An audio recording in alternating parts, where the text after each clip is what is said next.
Panorama group, जो सोचता है वो करता है। नमस्कार, भारत लाइव देख रहे हैं आप। बिहार में नीतीश कुमार एक बार फिर से एनडीए के साथ गठबंधन करके सरकार बनाने जा रहे हैं। ये अब तय हो चुका है क्योंकि आज बिहार के मुख्यमंत्री नीतीश कुमार 9वीं बार बिहार के मुख्यमंत्री पद की शपथ लेंगे। लालू प्रसाद यादव ने भरसक कोशिश की है कि किसी भी तरीके से नीतीश कुमार को रोक लिया जाए, सरकार न बनने दिया जाए। कई पैतरे लालू प्रसाद यादव ने कल से लेकर और अब तक वो जारी है उनका। जीतन राम मांझी को ऑफर पे ऑफर दिया, लेकिन जीतन राम मांझी ने उस ऑफर को ठुकरा दिया। लालू प्रसाद यादव आरजेडी ये समझ चुकी है कि अब कुछ भी नहीं किया जा सकता है, लेकिन सवाल ये होता है कि 9वीं बार मुख्यमंत्री पद का शपथ लेने से पहले लालू प्रसाद यादव एक बार फिर से उस फॉर्म में लौट रहे हैं, तेजस्वी यादव उस फॉर्म में लौट रहे हैं जब 2022 के पहले वो विपक्ष में थे। एक बार फिर से लालू लीला शुरू हो चुकी है, हाथ से सरकार निकल गई है। चलिए भीतर की बात में बाबा से चर्चा करते हैं कि वो कौन सी लालू लीला फिर से शुरू होने जा रही है। बाबा, फिर से विपक्ष की भूमिका में राजद आ रही है। रत्नेश, लालू लीला जो है वो अभी नहीं शुरू हुई है। थोड़ा सा हम लोग अगर चश्मा बदल के देखें जी तो ये लीला 25 तारीख को ही शुरू हो चुकी थी। जी आपको याद होगा 24 तारीख को जब नीतीश कुमार ने कर्पूरी जी की जयंती के अवसर पर जो भाषण दिया था, उस भाषण में बहुत सारे शब्द थे जिसमें नीतीश कुमार अपना पीआर कर रहे थे। वो बताना चाह रहे थे कि कर्पूरी जी के बाद वही ऐसे नेता है बिहार में जिसका कोई लाव लपेट नहीं है, जिसकी छवि साफ है और जो एकदम बिल्कुल ही कहा जाए तो क्राइम, करप्शन और कम्युनिज्म से बिल्कुल अलग है जी। इसके बाद उन्होंने इसी क्रम में कर्पूरी जी का नाम लेते हुए परिवारवाद पर भी बात रखी जी किसी का नाम नहीं लिया। लेकिन इसका रिएक्शन आते ही आपको याद होगा कि सबसे पहले इस खबर को हम लोगों ने ही किया था। बिल्कुल बिल्कुल बाबा। कि नीतीश कुमार रोने को थे ही तब तक आंख खोदा गया और नीतीश कुमार जो बाहर निकलने का रास्ता खोज रहे थे वो रोहिणी आचार्य ने दे दिया। क्या रोहिणी आचार्य ने अपने मत से ये किया? जबकि सारी दुनिया जानती है कि लालू प्रसाद जेल में रहते हैं तो क्या उनके पास सारी सुविधाएं रहती है सोशल मीडिया चलाने की? बिल्कुल नहीं रहती है। उनका एक पीआर कंपनी है जो चलाता है सब कुछ, और उसका देख रेख कौन करता है ये भी पूरा बिहार जानता है। नीतीश कुमार के ट्वीट हो, लालू प्रसाद के ट्वीट हो, राबड़ी देवी के ट्वीट हो या फिर रोहिणी आचार्य के, ये सभी एक ही जगह से हैंडल होते हैं और इस पर पूरी निगरानी रहती है कि कोई भी शब्द ऐसा ना निकले जिससे कि कोई समस्या पैदा हो। लेकिन हो तो गया। नीतीश कुमार को जिस तरह से रोहिणी आचार्य ने किया, हम चाहेंगे जब इस बात को हम समाप्त करें तो आप उस ट्वीट को जरूर पढ़ दीजिएगा, क्योंकि अब की जो ट्वीट आया है रोहिणी आचार्य का, शायद ये इस बात की तरफ इशारा कर रहा है कि अभी भी लालू प्रसाद चूके नहीं है, थके नहीं है और लालू लीला अभी भी जारी है। जी लालू प्रसाद को ऐसा लगता है कि सरकार हाथ से जाने से पहले वो एक बार फिर से प्रयास कर सकते हैं। जबकि आपने बताया भी कि आज सब कुछ फाइनल हो जाएगा।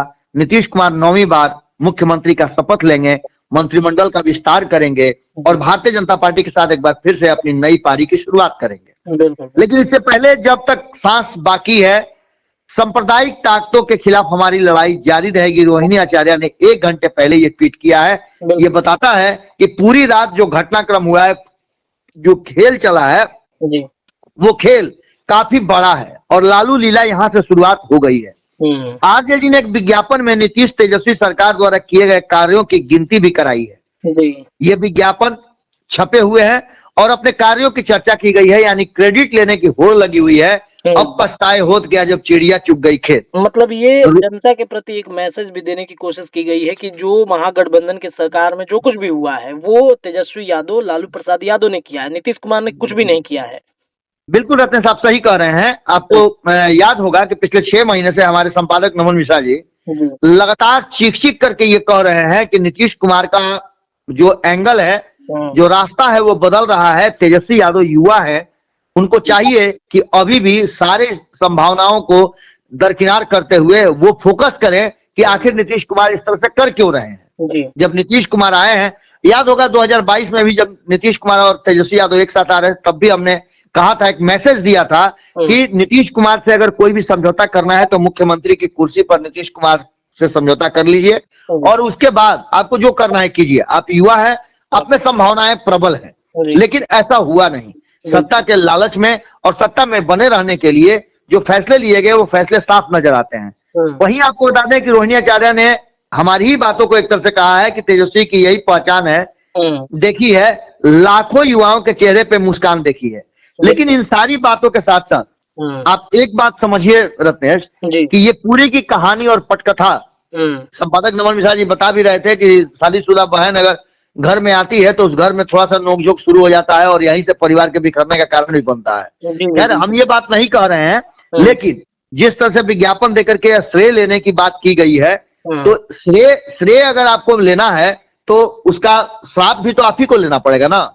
यदि ताली आपकी तो गाली भी आपकी। बिल्कुल बाबा। इस विज्ञापन में 4 लाख से ज्यादा सरकारी नौकरी देने के लिए बात कही गई है, लाखों बहाली और नौकरियों का प्रक्रियाधीन करने की बात की गई है, देश में पहली बार जातिगत गणना कराने की बात कही गई है, 75% आरक्षण के सीमा को बढ़ाए जाने की बात की गई है, नियोजित शिक्षकों को राज्यकर्मी का दर्जा देने की बात है, गुणवत्तापूर्ण शिक्षा की नींव रखने की बात है, स्वास्थ्य सेवा में सुधार की बात है, शहरों में वाटर ड्रेनेज व्यवस्था कराने की बात है, सड़कों, पुल, बाईपास एवं ग्रामीण सड़कों के निर्माण की बात है, खेल में मेडल लाओ नौकरी पाओ की योजना की शुरुआत की बात की है। बिहार में प्रथम बार टूरिज्म पॉलिसी लाई गई, स्पोर्ट्स पॉलिसी लाई गई, आईटी पॉलिसी लाई गई, विकास मित्र, टोला मित्र, शिक्षा मित्र, तालीमी मरकज, ये सारी चीजों को मानदेय बढ़ाया गया, विकास मित्र और निवेश के बड़े बड़े प्रोजेक्ट लाए गए, पर्यटन को बढ़ावा दिया गया।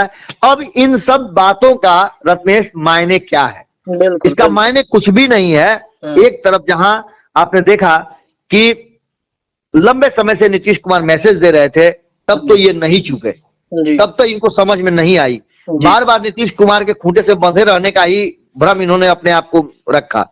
अब जो परिस्थितियां सामने आई हैं वो साफ बता रही हैं कि भीतर ही भीतर नीतीश के 9वीं बार मुख्यमंत्री पद का शपथ लेने से ठीक पहले लालू ने अपनी लीला शुरू की है। क्या हाथ से सरकार निकल जाने के बाद अब लालू प्रसाद फिर से एक बार अपनी कोशिश में लगे हुए हैं और अंतिम समय तक कोई बड़ा कहा जाए तो बवंडर कर सकते हैं, या फिर हाथ पर हाथ धरे ही रह जाएंगे?